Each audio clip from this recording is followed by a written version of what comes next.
Господин президент Чеченской Республики Ичкерия, можно вам со стороны эстонской киногруппы Exit Film задавать несколько вопросов? Стоят ли эти огромные жертвы и разрушения желанию чеченцев жить свободно в независимом государстве? Свобода и независимость – это для нас жизнь или смерть. Потому что можно было бы жить с народом, в народе, с соседом, в государстве, где защищены какие-то твои права. Где государство или народа перед тобой выполняет обязанность. Их нет. Россия не выполняет никаких обязательств перед народами, перед государством.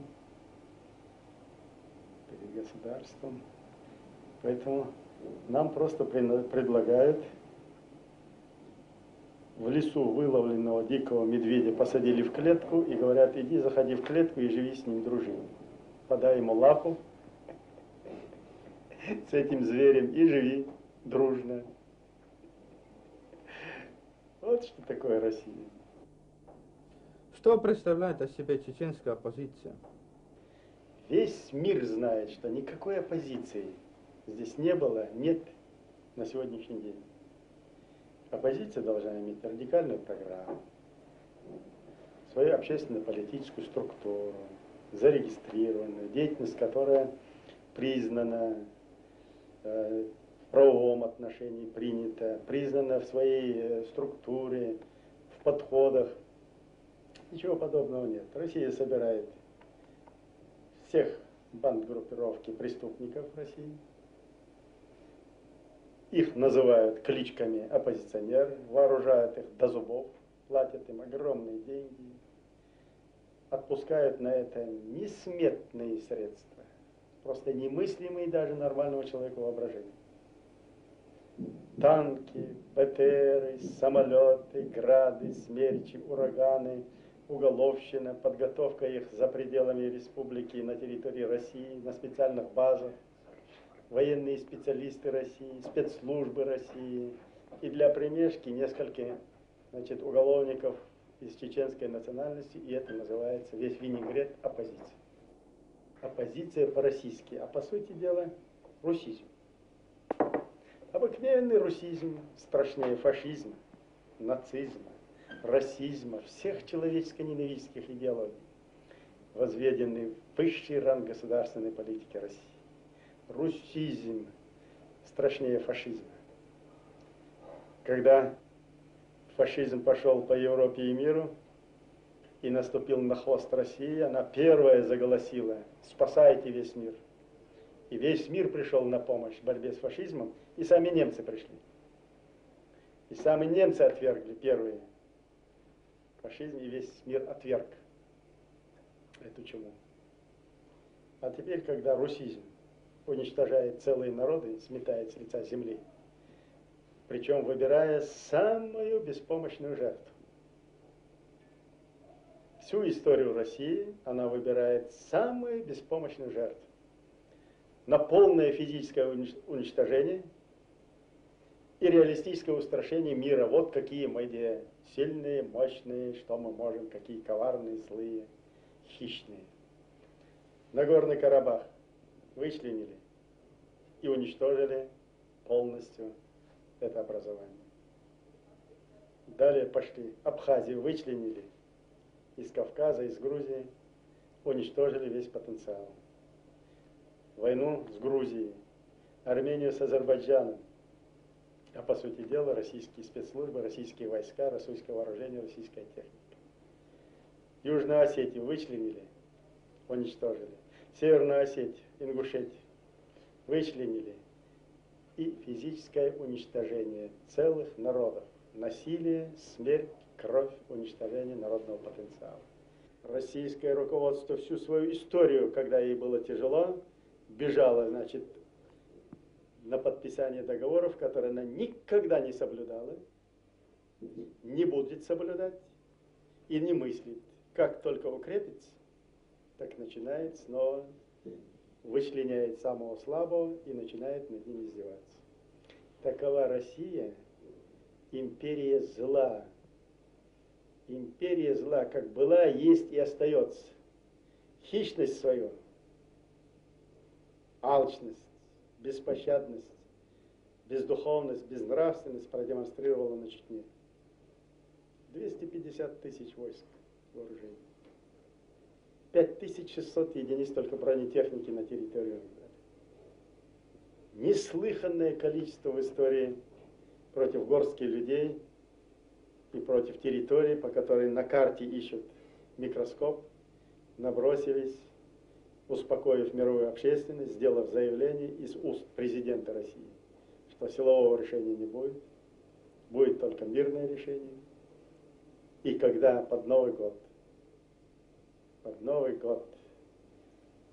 смешали песок, землю, небо, кровь и мясо человеческое, смешали и сделали месиво кровавое. И от этой политики не собирается отходить. Не собирается отходить. Вот что такое Россия. Если мир, заявляю ответственно, всем миром не остановит эту чему,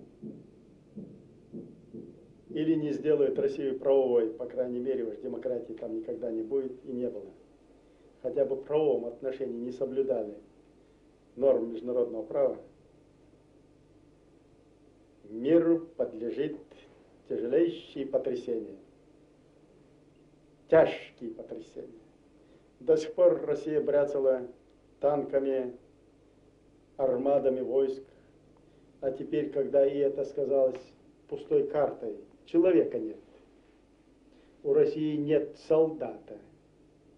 И не будет теперь. Сколько раз на вас было совершено покушение? Покушение уже счет сбился. По сути дела, российское руководство совершает открытый терроризм. Даже не покушение, это не назовешь. И приходят самолеты, сносят квартал, где проживает семья. В одном месте, в другом месте. Дети, женщины погибают под бомбовыми, ракетными ударами. И это называется покушение. По-российски. Какой государственный порядок подходит чеченцам? Парламентская или президентская система? Прежде всего демократия. При отсутствии демократии никакая власть чеченцев не продержится. Вот там, где есть основа демократии, а потом уже закон действует, а не сперва закон, а потом приобщать его к демократии. Вот для чеченцев это приемлемо. Поэтому парламентская ли власть, президентская власть. Ведь мы прошли земной ад.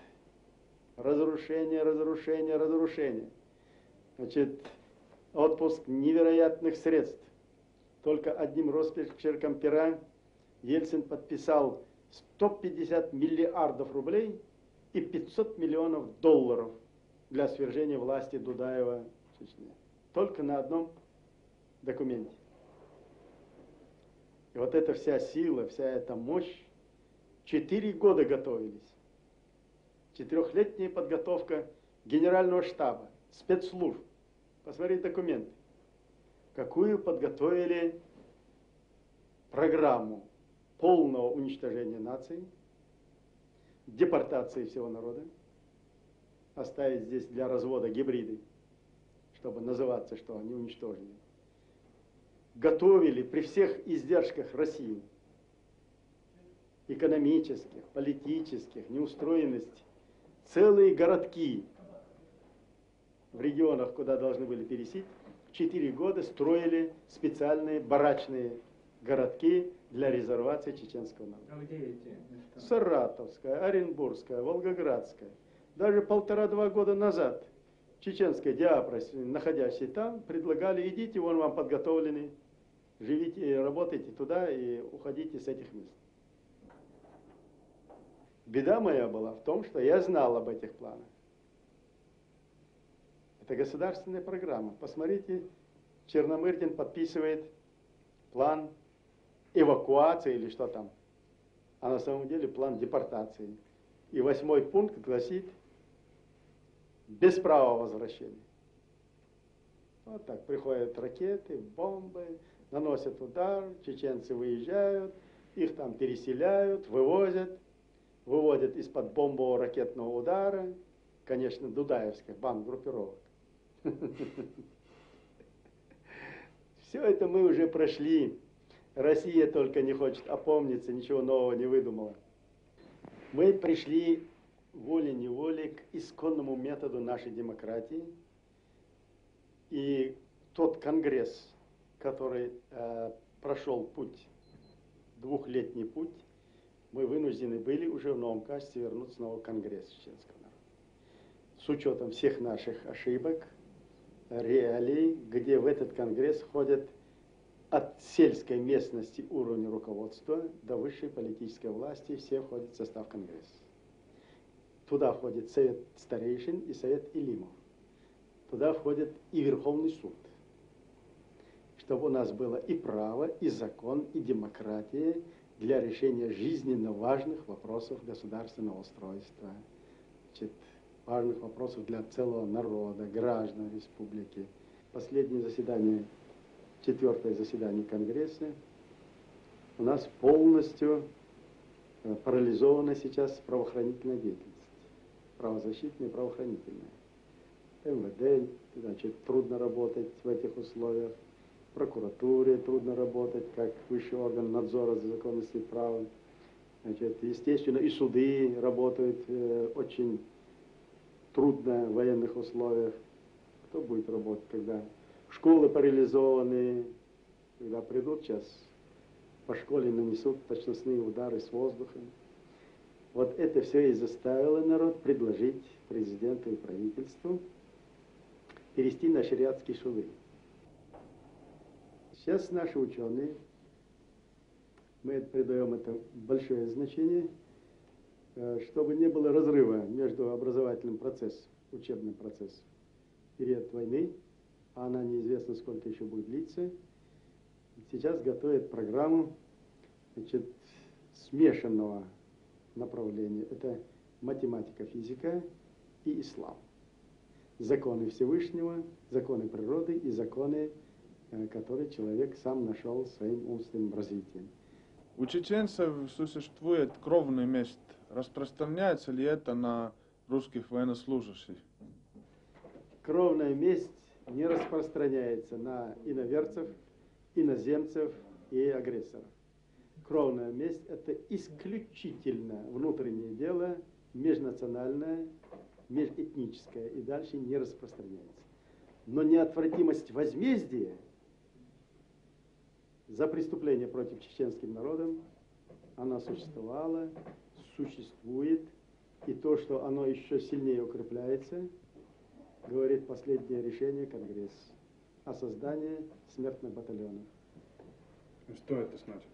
Это значит, что эти смертные батальоны при жизни, каждый, кто добровольно входит в этот смертный батальон, при жизни заносится в список навечно.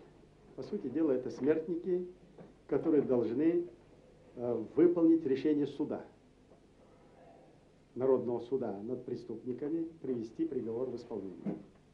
Наказание привести в исполнение. Правда ли, что ваш старший сын Авлур погиб в боях? Около 1,5-2 недель я считал, что он погиб, но потом оказалось, что тяжело ранен, контужен, вышел из этого кризиса, жив, выжил. И если погиб, я считаю, и мы в семье считаем, и он сам считает, что ничего в этом не только не удивительного, ничего-то трагичного, а даже делала честь нашей семье и ему. В этой войне погибли такие сыны, идя под танки. Такие сыны совершают такие подвиги, которые даже сейчас моему разуму не подвластны. Это правда, что когда вы были еще генералом советской армии, вы участвовали в войне в Афганистане? На территории Афганистана я вообще не был. Я был направлен в Туркменистан, где группировка авиации, в том числе, направили одну из частей моей дивизии тоже туда. Но ужас, который я там увидел, разложение моральное, значит, несоблюдение безопасности, бравирование. Вот эти 1,5 месяца, которые я там был, я занимался вопросами приведения в чувство этих вояк и подготовки базы, чтобы из этих разложившихся военнослужащих сделать обыкновенными хотя бы людьми. Ваш критикует, что ваше окружение слишком часто менялось. Управленческая структура, которая выросла в системе старой, очень тяжелая структура, очень тяжелые люди, очень тяжелое взяточничество, коррупция, свои личные интересы, отсутствие интересов народа и государства. Они специалисты. Они специалисты. Конечно бы мне хотелось поставить хорошего, толкового, преданного человека. Но надо было построить государство. И я с них брал, с этих людей, хотя бы один волосок, зная, что они представляют из себя. Но мы добились того, что немыслимо было даже добиться. Все здесь в руководстве продавалось и покупалось. Это система, насажденная большевиками. От бригадира Полневольской бригады до высших эшелонов власти каждое место стоило такс. И вход туда только избранным, своему клану. Человека своего круга. В школе плати за учебу. В вуз поступил, плати. И вот выращивали своих людей. По родственному признаку, по преданности, по способности приспособиться, подчиняться безупречной воле, значит, вышестоящих своих